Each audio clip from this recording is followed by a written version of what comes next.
अस्सलाम वालेकुम dear students, class 9th Sindh board exercise 1.1। आज हम क्वेश्चन नंबर 2 करेंगे। क्वेश्चन नंबर 1 हम जो है अपने पहले लेक्चर में कर चुके हैं। आज जो है हम क्वेश्चन नंबर 2 करेंगे, वो मैं पढ़ लेता हूँ। Convert the following into decimal fraction, also indicate them as a terminating and non terminating decimal fraction. Question कह रहा है कि पहले जो है इस फ्रैक्शन को डेसिमल फ्रैक्शन में कन्वर्ट करें, उसके बाद इंडिकेट करें कि ये टर्मिनेटिंग है या नॉट टर्मिनेटिंग है।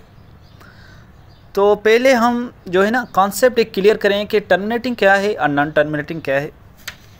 तो यहाँ आ जाएं dear student. Concept of terminating and non terminating decimal. Terminating decimal कौन से होते हैं, उसकी सिंपल एक डेफिनेशन है, इसको याद कर लें। Terminating decimals are decimals that end at a certain point। Terminating decimals ऐसे decimals होते हैं जो पॉइंट के बाद रुक जाएं किसी सर्टेन पॉइंट पे, उसे हम कहेंगे वो टर्मिनेटिंग डेसिमल है, जिसके एग्जांपल दिए हुए हैं 0.2, 2.56 एंड सो ऑन, ऐसे बहुत सारे। और नॉन टर्मिनेटिंग डेसिमल्स कौन से होते हैं, उसकी सिंपल सी डेफिनेशन है। Non-terminating decimals are decimals where the digits after the decimals points don't terminate।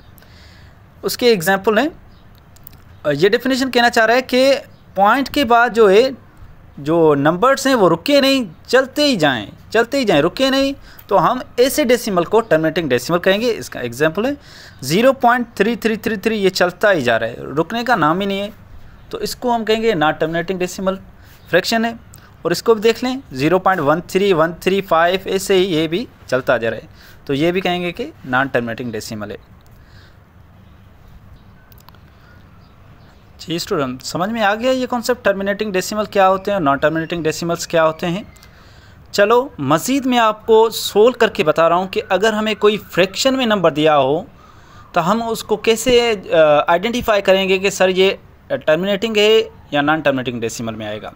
चलो आ जाएं इस तरफ। जी जो टर्मिनेटिंग डेसिमल्स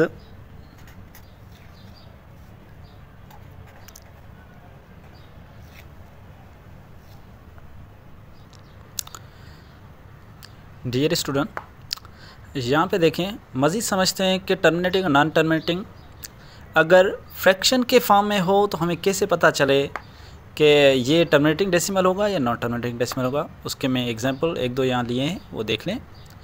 अगर फैक्टर 2 और 5 हो किसी भी फ्रैक्शन में, डिनोमिनेटर जो नंबर दिया हुआ है उसका फैक्टर निकालें, वो 2 और 5 हो, तो आप जो हैं समझ लें कि वो टर्मिनेटिंग डेसिमल ही होगा। जैसे कि देखें 8 है, यहाँ 8 के फैक्टर निकालेंगे तो क्या निकलेंगे, 2 2 2, या तो 2 ही हो या 5 हो या 2 और 5 साथ में हो, तो वो कौन से डेसिमल होंगे, टर्मिनेटिंग डेसिमल हो जाएंगे। जैसे कि 12/10, जब हम 10 के फैक्टर निकालेंगे तो वो निकलेंगे 2 5। मैंने क्या कहा, अगर 2 और 5 हो फैक्टर तो वो टर्मिनेटिंग डेसिमल हो जाएगा, तो ये भी terminating, TD means terminating decimal. 15/25, 25 के हम फैक्टर्स निकालेंगे, 5 निकलेंगे। मैंने क्या कहा था कि 5 भी हो सकता है, 2 भी हो सकता है, 2 5 भी हो सकता है, तो ये टर्मिनेटिंग डेसिमल हो जाएगा। अगर फ्रैक्शन में गिवन हो तो हम इजीली बता सकते हैं कि टर्मिनेटिंग है नॉन टर्मिनेटिंग है। और नॉन टर्मिनेटिंग में क्या होगा कि 2 5 के अलावा जो भी फैक्टर निकलेगा हम कहेंगे नॉन टर्मिनेटिंग है। जैसे कि मैंने यहाँ एग्जाम्पल लिया है 1/15, 1/15, 15 का जब हम फैक्टर निकाल रहे हैं तो उसका 3 और 5 आ रहा है। देखें 5 आ रहा है मगर 3 भी आ गया है। मैंने क्या कहा था 2 या 5 हो, तो 3 आ रहा है, तो इट मीन्स ये नॉन टर्मिनेटिंग डेसिमल में आ जाएगा। और डियर स्टूडेंट, अब आ जाए यहाँ पे क्वेश्चन नंबर 2 को अब सोल्व करते हैं। अब आप यहाँ देखें 5/8, आप तो यहाँ पे बता सकते हैं कि सर 8 दिया हुआ है, इसका जो फैक्टर निकलेंगे 2 2 निकलेगा, ये तो टर्मिनेटिंग डेसिमल होगा। मगर जब डेसिमल कैसे निकाला जाएगा वो यहाँ पे आप देख लें, नज़र आ रहा है आपको। 5 डिवाइड बाय 8, 0.625, 0.625 देखें कि पॉइंट के बाद 3 डिजिट आ गए और जो है यहीं पे सोल्व हो गया और कम्प्लीटली डिवाइड हो गया, तो हम कहेंगे ये टर्मिनेटिंग डेसिमल है। और मज़ीद आप जो है ये देख लें 4/18 ये नॉन टर्मिनेटिंग डेसिमल होगा। 1/15 अगर 15 का हम जो है फैक्टर निकालेंगे 3, 5 वो भी नॉन टर्मिनेटिंग डेसिमल में चला जाएगा। 49/8 वो टर्मिनेटिंग डेसिमल में चला जाएगा। 8 जो मैंने आपको बताया था कि इसके जो हम फैक्टर निकालेंगे वो 2 निकलेंगे, तो ये टर्मिनेटिंग डेसिमल में चला जाएगा। अब ये आप देखें एक ये वाला क्वेश्चन ना 5 वाला 207/15 ये टर्मिनेटिंग होगा कि नॉन टर्मिनेटिंग? सर आपने तो बताया था कि 15 है उसके फैक्टर निकलेंगे 3 और 5, ये तो नॉन टर्मिनेटिंग है, आपने टर्मिनेटिंग लिखा है। जी बिल्कुल, मैंने यहाँ पे सोल्व किया है, थोड़ा आप यहाँ पे देख लें। 207/15 इसको थोड़ा सोल्व करते हैं ना। अगर इसका फैक्टर निकालें आप 207/35 ये फैक्टर निकल गए।